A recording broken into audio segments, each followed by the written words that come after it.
أعوذ بالله من الشيطان الرجيم. بسم الله الرحمن الرحيم.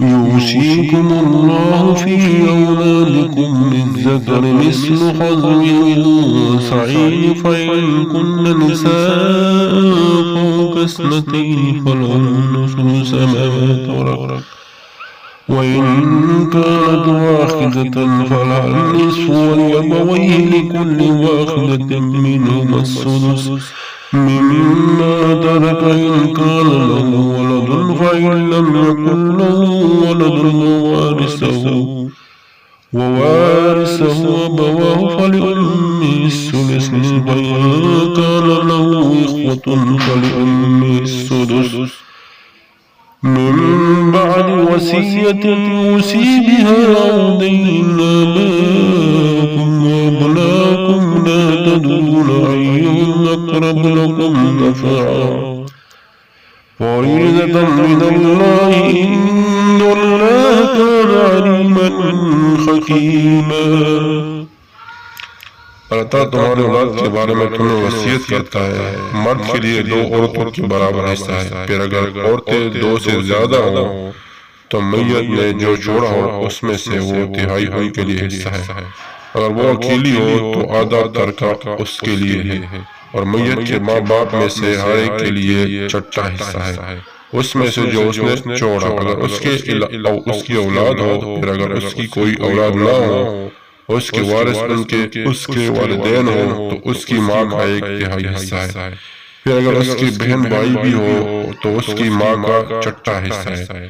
اس وصیت کے بعد جو وہ کر جائے، یا قرض کے بعد تمہارے باپ ہو یا تمہارے بیٹے، تم نہیں جانتے کہ ان میں سے نفع پہنچانے میں تمہاری زیادہ قریب کون ہے، یہ اللہ تعالیٰ کی طرف سے مقرر کیا ہوا ہے۔ یقیناً اللہ تعالیٰ ہمیشہ سے سب کچھ جاننے والا، مال حکمت والا ہے۔ وَلَكُمْ نِصْفُ مَا تَرَكَ أَزْوَاجُكُمْ إِن لَّمْ يَكُن لَّهُنَّ وَلَدٌ، فَإِن كَانَ لَهُنَّ وَلَدٌ فَلَكُمُ الرُّبُعُ مِمَّا تَرَكْنَ مِن بَعْدِ وَصِيَّةٍ يُوصِينَ بِهَا أَوْ دَيْنٍ، وَلَهُنَّ الرُّبُعُ مِمَّا تَرَكْتُمْ إن لم يكن لكم ولد، فإن كان لكم ولد فلهن الثمن مما تركتم من بعد وصية توصون بها أو دين، وإن كان رجل يورث كلالة أو امرأة وله أخ أو أخت فلكل واحدة منهما السدس، فإن كانوا أكثر من ذلك فهم شركاء في الثلث من بعد وصية يوصي بها أو دين غير مضار، وصية من الله والله عليم حليم۔ اور جو تمہاری بیویاں چھوڑ جائیں اس میں سے تمہارا آدھا حصہ ہے، اگر ان کے لیے کوئی اولاد نہ ہو، پھر اگر ان کے لیے اولاد ہو تو تمہارے لیے اس میں چوتھائی حصہ ہے جو انہیں چھوڑا ہے۔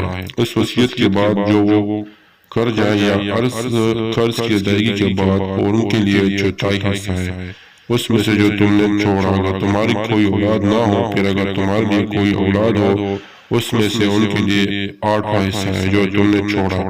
اس وصیت کے بعد جو تم کر جاؤ یا قرض کی ادائیگی کے بعد، اور اگر کوئی مرد جس کا ورثہ لیا جا رہا ہے، جس کے نہ ماں باپ ہے نہ اولاد ہے، یا وہ کوئی عورت ہو اور اس کے لیے 1 بھائی یا 1 بہن، تو دونوں میں سے ہر ایک کے لیے چھٹا حصہ ہے، پھر اگر وہ بہن بھائی اس سے زیادہ ہو تو وہ سب 1/3 میں شریک ہوں گے۔ وصیت کے بعد جو کی جائے یا قرض کی ادائیگی کے بعد، بشرط کسی کا نقصان نہ کیا گیا ہو۔ اللہ تعالیٰ کی طرف سے وصیت ہے، اللہ تعالیٰ سب کچھ جاننے والا، نہایت بردبار ہے۔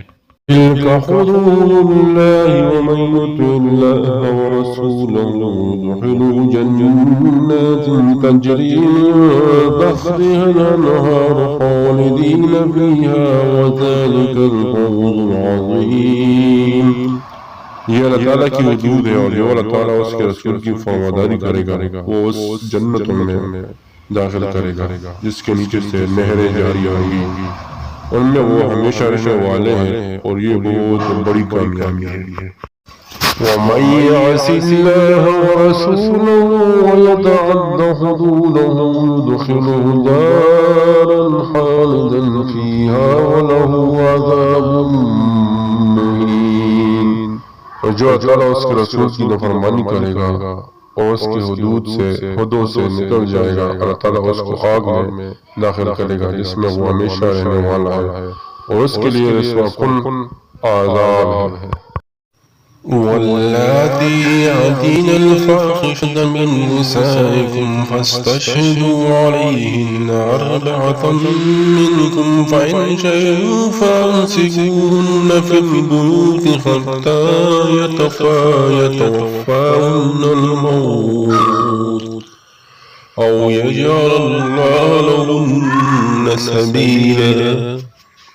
اور تمہاری عورتوں میں سے جو بدکاری کرے ان پر اپنے میں سے 4 مردوں کی گواہی دو، پھر اگر وہ گواہی دے دے تو انہیں جوڑوں میں بند رکھو یہاں تک کہ انہیں موت اٹھا لے جائے، یا اللہ تعالیٰ ان کے لیے کوئی راستہ نکال دے۔ واللذان يأتيانها منكم فعاذوهما، فإن تابا وأصلحا فأعرضوا عنهما إن الله كان توابا رحيما۔ اور تم میں سے جو بھی 2 افراد بدکاری کرے ان دونوں کو سزا دو، پھر اگر وہ دونوں توبہ کر لے اور اصلاح کر لے تو ان سے درگزر کرو، یقیناً اللہ تعالیٰ ہمیشہ سے بے حد توبہ قبول کرنے والا نہایت رحم والا ہے۔ إنما التوبة على الله الذين يعملون السوء بجهالة ثم يتوبون من قريب فأولئك يتوب الله عليهم وكان الله عليما حكيما۔ اللہ تعالیٰ پر توبہ کا قبول کرنا صرف انہی کے لیے ہے جو نادانی سے برائی کرتے ہیں، پھر جلدی اس سے توبہ کرتے ہیں، تو یہی لوگ ہیں جن پر اللہ تعالیٰ مہربان ہوتا ہے۔ اللہ تعالیٰ ہمیشہ ہی سے سب کچھ جاننے والا، کمال حکمت والا ہے۔